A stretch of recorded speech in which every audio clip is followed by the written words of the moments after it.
Hey everyone, and welcome back to my Legion class review series where I cap every class in the game, go through every spec, and share my thoughts with you. Today we are going to be tackling the Paladin, so let's get going.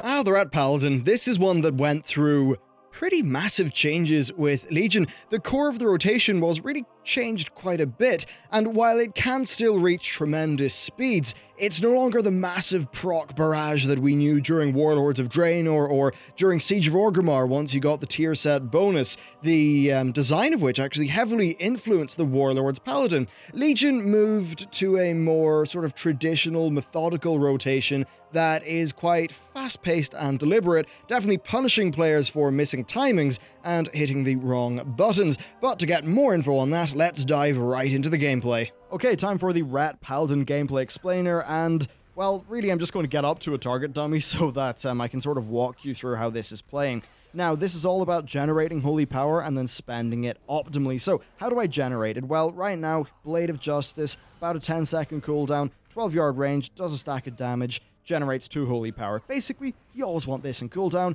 and you don't want to use this if you've got 4 out of 5 holy power, because one of the holy powers that it generates will just disappear off into the ether, and, it won't be generated, which would be a waste. We then have Crusader Strike, so right now, for me, this is a 3-second recharge, generates 1 holy power, has 2 recharges. That's affected, of course, by the Fires of Justice. The Fires of Justice and Zeal can both be used with slightly different talent builds. Greater Judgment, I don't think that's used at all, basically. And then Final Verdict is basically what everyone uses, so I'm treating it as the default. Same goes as an example, Crusade. That's pretty much the default, so yeah, that's sort of how I'm treating it for this video anyway. So the 2 of these are how we're generating our holy power. You can see the bars sort of flying up there. Main ways to spend it, well, there's 2 of them. Templar's Verdict, 3 holy power, does a stack of damage. Okay, that's pretty cool. We then have Divine Storm, which is our AoE that also sort of flies the effect outwards due to our artifact talents. And basically, if you've got like 2 or 3 plus targets, Divine Storm. If you've got single target, Templar's Verdict. Now, these are all modified sort of by Judgment. So, Judgment's got a 10.5 second cooldown, does a stack of damage, but it causes the target to take 38% increased damage from my holy power spenders for 8 seconds, and it can also ricochet off to a second target, as you can see there. Basically, you never want to use Templar's Verdict or Divine Storm outside of Judgment because you're wasting so much damage. And then the reason why that was 38% damage specifically is because Divine Judgment is my mastery, so that increases your Judgment damage based on the amount of mastery that you have, and then also causes the Judgment debuff to, increase the damage taken from your holy power spenders. So yeah, that's essentially what the core gameplay is like. So you're running in, you're wanting to sort of get the maximum usage out of all your abilities, and spend everything during Judgment. You want to have all your holy power generators on cooldown as much as you can. Sometimes you'll get procs happen. I kind of wasted that one, but you'll get procs happen that it's hard to make the best use of, and sometimes that can be a little bit fiddly to get perfect. And there's times where you end up just having a very unsatisfying experience because you end up, like right now, that just proc, but I didn't have a good chance to use it, which didn't feel great, but that's kind of how that gameplay is going. Now, I also want to cover Crusade, which Blizzard have said is basically one of the most messed up, brokenly powerful talents because it's just so good. So this increases your damage and haste by 3% for about 30 seconds, but what really matters is that your holy power spenders increase that effect by 3%, stacking up to 15 times. So, do you want to see some insanity? Because it's time for some. I'm going to apply Judgment, pop Crusade, and we're just going to sort of work through spending holy power, and you will see that I end up doing just insane amounts of damage. I just did a unjudgmented finisher. That's a little bit annoying. But anyway, you can see right now the amount of haste that I have is just mental now that I'm up at 15 stacks. And you can imagine this with heroism at the same time. And it can be pretty insane. Really, this is the sort of the core bread and butter of how this spec is playing, and I feel like that really is all that you need to know to get sort of what is up with the Rat Paladin. Alright, so as you can see, when talented correctly, the speed of the gameplay can be extremely fast, especially during Heroism and Crusade when they're both active. Hell, the game can sometimes barely even keep up with just how much haste you end up having. The speed element here overall really is quite fun, but I do have some rather large misgivings about the overall design of this spec. So, this spec is built around you executing pretty much perfectly the rotation and not wasting any holy power. You need to keep all your generators on cooldown as much as you can, and also ensure that you focus your holy power expenditure during the judgment debuff. And the effect of all of this is that though it does feel sort of spammy in some ways, the order of execution is still very, very vital. Now, that normally is a good thing in my book, but my issue here is that while I do think it requires a lot of skill to play, I find there are rarely any interesting moments in the rotation. Essentially, it's one of those things where the rotation is something for you to keep up with, kind of like you're always chasing the flow of the spec rather than dictating it. And I know that sounds really waffly, but for me, it's more that the core of the rotation doesn't have sort of good moments of glory or super interesting decisions. It's generally a case of hitting buttons really fast and not making the wrong call. Another issue that I find is you always feel like you're kind of half a GCD, too little haste, and kind of like the rotation just doesn't fit together that well with the timings, which to me ends up feeling quite fiddly. Now, in my head, I compare that to, say, the Windwalker Monk, which I think is a fantastic blend of a fast pace but also really deliberate gameplay, and well, Ret just doesn't compare that well. It has this odd position, actually, of having procs, which, you know, your procs generally mean, like, more holy power, but those procs actually aren't fun, because more holy power just makes you wrestle with the spec's mechanics, throws you off your timings, and kind of puts things out of pace. Now, you know, that all of this does mean, though, that there is a very large, probably anyway, throughput difference between, say, a 50th percentile player and a 90th percentile. It definitely does require a lot of skill and all of that stuff to execute it well. I just don't find the interactions to be that fun. For me, like, at least the old design of the spec was sort of you throwing out and reacting to, like, all these different procs.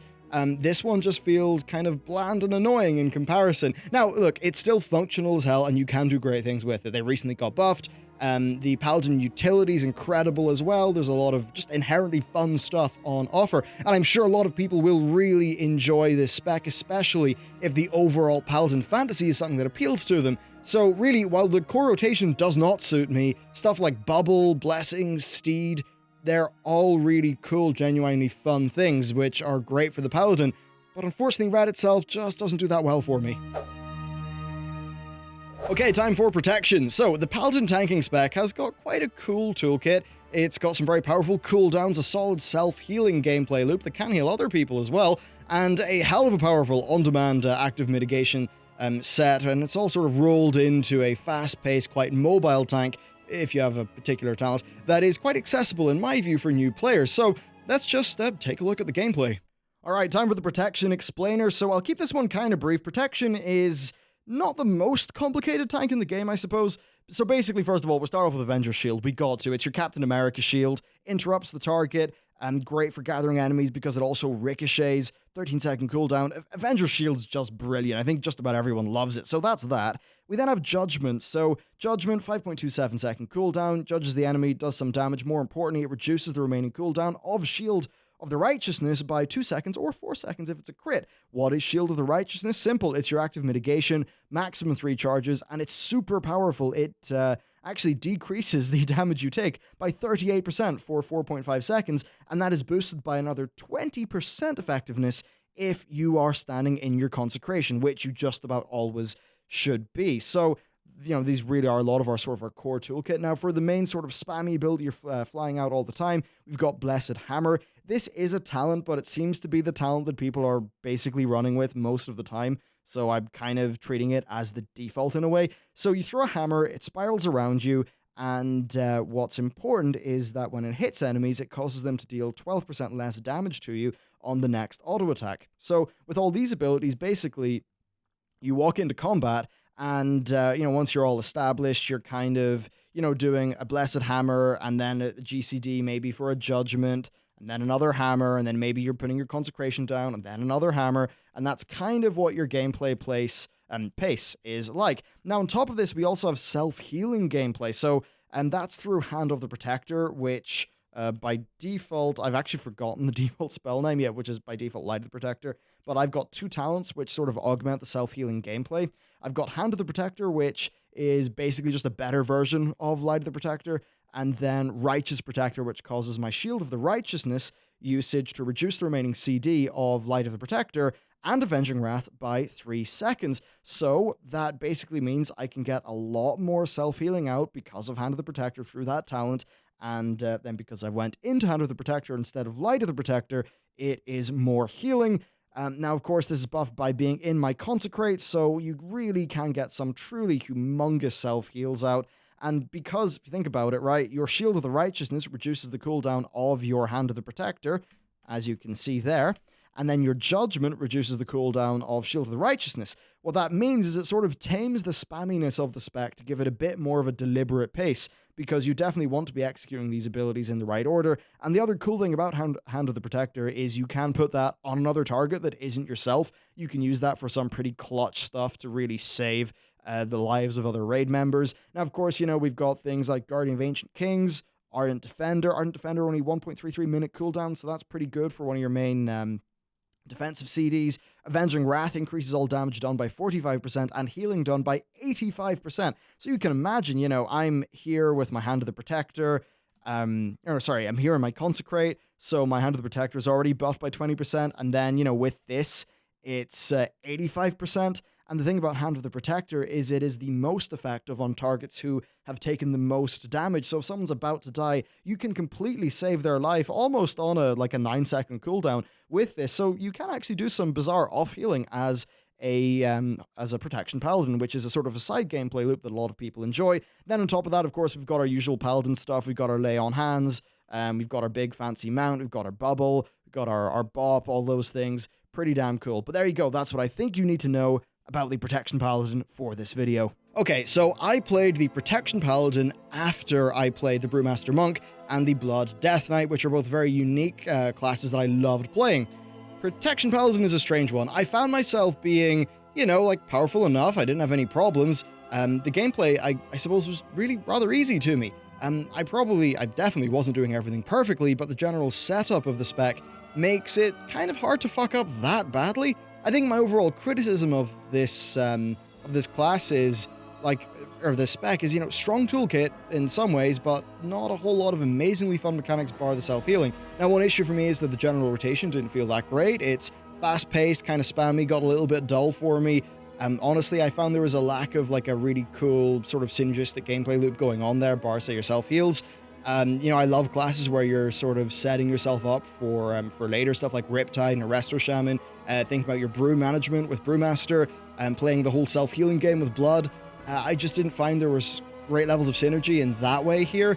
Now, you do have a bunch of powerful buttons, things that do strong things, but it's just like that special sauce, that unifying factor that really makes a spec feel super unique and different. So generally for me, Prot was just a case of choosing the right talent build, maintaining Consecrate, using Judgment on cooldown, keeping the self-heals rocking, plus, all your shield usage. What I will say is that it's got a very solid set of mechanics, though, and you certainly can get the job done really well. And it's super functional, really, really functional, and, I certainly felt comfortable playing this spec. Then, of course, there's the self-healing side game to play with Protection, especially when you're talented towards it. You can heal other people, which can be really cool. You can save other people's lives in the raid if things get stressful, which is awesome. And of course, there's a shout out to the iconic abilities, your Captain America shield, stuff like that. They feel really, cool to use. I suppose my issue here is that the cool factor with these mechanics, it's often in isolation, and I'm lacking the unifying sort of thing.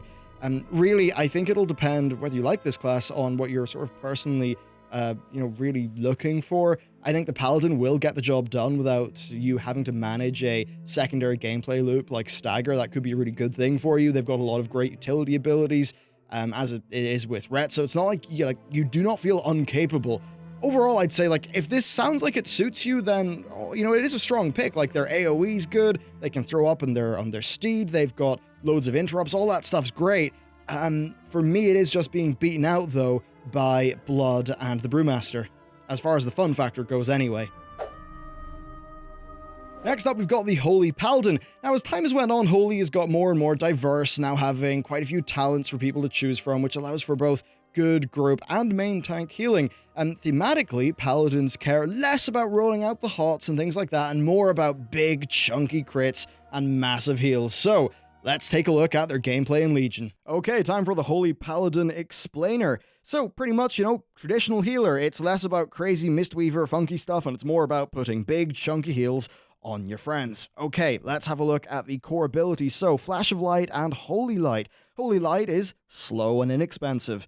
Flash of Light is fast expensive. So what is this? It's just your mana efficiency sort of throughput gameplay. If you're really under pressure with the incoming damage, you're using Flash of Light. If you're just topping people off, you're probably using Holy Light. Now, these are both modified by Holy Shock. So Holy Shock is an instant, right now with about an 8-second cooldown that can heal an ally or damage an enemy. It does pretty good healing, but what's important about Holy Shock is that it has Infusion of Light, which is one of your passives. So Holy Shock crits reduce the cast time of your next Holy Light by 1.5 seconds, or increase the healing of your next Flash of Light by 50%. What does that do? Well, it basically means Holy Light is actually useful as a sort of, holy shit reactionary button if somebody gets a bit of a spike of damage. But more importantly, for me anyway, it means your Flash of Light is now mana efficient, fast, and does a complete shed load of healing, which can be very, very important. Now, because this is all based on the crits of your Holy Shocks, generally what Paladins are wanting is above 50% crit. I was doing this on 30%, which meant that my gameplay wasn't really optimal, to be honest. That said, I feel like I still do have a good grasp of how it's playing. Unfortunately, my first legendary drop, which is the super fast one, was the same as my crafted slot, so I don't get to have 2 Legos and all those secondary stats, but anyway, we will survive. Now, the next thing to cover is beacons. So you can place a beacon of light on a target, and basically your healing, some of it also gets applied to that target. It's pretty great. It's been the staple. I remember, using my beacons way back in Wrath when I first played a Holy Paladin. So that's your beacon of light. Now, I currently am using a talent called Beacon of Virtue, which is basically a short cooldown, 8-second duration AoE version of that, where it puts a beacon of light on my target and then also on injured allies near them for 8 seconds, and then my heals get redirected to all of them. And then my Flash of Light and Holy Light will also refund 30% of their mana cost. So this is pretty awesome for getting some group healing out in a Mythic Plus scenario, which is why I use it. But from what I understand, from a rating perspective, you're probably looking at Beacon of the Lightbringer or Beacon of Faith. Okay, with that done, we also need to cover one of our new abilities in Legion, which is Light of the Martyr. This is a really strong instant heal, as it says here. It does cost some of your own health, which you can sort of deal with, but one of the main issues is that Light of the Martyr heals do not work with Beacon of Light, which means that overall it's a great clutch sort of reactionary button if you really need it, and Holy Shock is on cooldown, but other than that, it's not really your best overall throughput thing to be using. And then we have Light of Dawn, which 10-second cooldown will heal 5 people in front of you. It's pretty cool. And then due to one of my talents, which is Divine Purpose, my Light of Dawn and Holy Shock have a 15% chance to not start their cooldown and make the next cast free, which is awesome for both mana efficiency and burst, though it's not really reliable burst. Now, on the 60 tier, we've got our various different auras. These are decently important, actually. They've got sort of different effects that you can apply to different scenarios, and they all get empowered by Aura Mastery, which is one of our main cooldowns. Another big cooldown, of course, is Avenging Wrath. That's your Paladin Wings. This increases your healing by 60%. So if you look at my nameplates there, you can see I really am getting a pretty mad amount of heals. And then there's Bestow Faith. This is a 5-second buff on the target, and then after that buff expires, it heals them for a bit. It's quite mana efficient. So generally your gameplay is you're keeping Holy Shock on cooldown and also keeping Bestow Faith on cooldown because of the mana efficiency and because you're trying to get as many infusions of light from your Holy Shock. Another thing that you need to keep into account is your Mastery, which is Lightbringer. Proximity to the target causes spells to heal up to 28% more. Basically, it seems like this is the class fantasy here was a sort of a melee healer. So, you're doing great here. You're healing, your melee friends and everything. But if Jim, the hunter over there, is fucked up, he's standing in the fire, he's used all his cooldowns and he's still dying, maybe you won't be as efficient to heal that guy. But you know what? Screw him. It's his fault for standing in the fire. For me, that's really the core. You do have your sort of semi-decent DPS toolkit, which is something they added with most of the healers in Legion. But that's really most of what I think you really need to know. Of course, we do have things like Lay on Hands and Bubble and stuff like that, which are awesome utility and really powerful. But overall, That's what I think you need to know to get a decent grasp of the Holy Paladin. Okay, as always, I am an inexperienced healer, so take this with a pinch of salt. That said, I absolutely loved Resto Shaman and Mistweaver. For me, Holy Paladin does not really live up to them. The core of the class is built around you doing, your beacon and then doing big, chunky heals. This is all super functional, and the massive heals do feel really satisfying to pull off. For me, I think this is actually just a personal preference thing. I kind of like the blend of direct heals and HOTS that the aforementioned healers had, and I liked their sort of sub-gameplay resource loops, stuff like Riptide on the Resto Shaman as an example. With the Paladin, I kind of had this strange feeling actually when people were topped off, and it wasn't a stressful situation where I was just sitting around doing the old Holy Lighten people to, just sort of doing that, keeping my my Holy Shock on cooldown, and it just wasn't as satisfying as, say, setting up Renewing Mists, getting Soothing Mists going, or trying to keep HOTS rolling on people, stuff like that.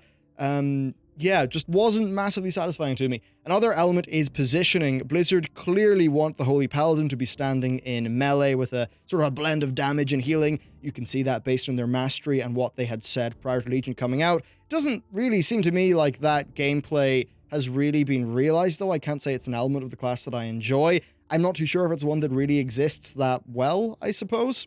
I mean, it seems like I guess it differentiates us from a Holy Priest, but I'm not really sure why it's sort of like that. Anyway, there are some procs to know about. So you've got your Holy Shocks, and the free procs you can get there. You've got the Holy Shocks, the crits, modifying your Holy Light and Flash of Light. Now, that's the stuff that I love. Okay, I think that is brilliant. That's what I like in healers. You're always setting up a future play that's is really satisfying to do. It just so happens for me that there are some other healers which have that gameplay loop done better and with broad mechanics that I just sort of prefer. Okay, so there we have it. That's my thoughts on the specs. As for the other stuff, well, the class content's actually generally pretty damn cool. There's a really strong link to what we see in patch 7.3, which I definitely love to have. The class generally does benefit, though, just from having a really strong utility spell sort of toolkit across all of them that makes it feel quite empowering to play. Even if the core rotation of the specs isn't always to my taste, the overall class fantasy is quite strong, and it's sort of uniquely Paladin feeling with your bubble and stuff like that. It's all quite iconic. Overall, though, it doesn't score that well for me. I would choose the Monk over this any day of the week. I prefer every one of its specs over the Paladin equivalent, and really none of the Paladin specs stand out for me as being super fun within their niche. So I think with the Paladin, is it worth trying? Yeah, if this gameplay looks fun to you, then absolutely do go and try it. If you really want that Paladin class fantasy, which is a very strong one, definitely do try it.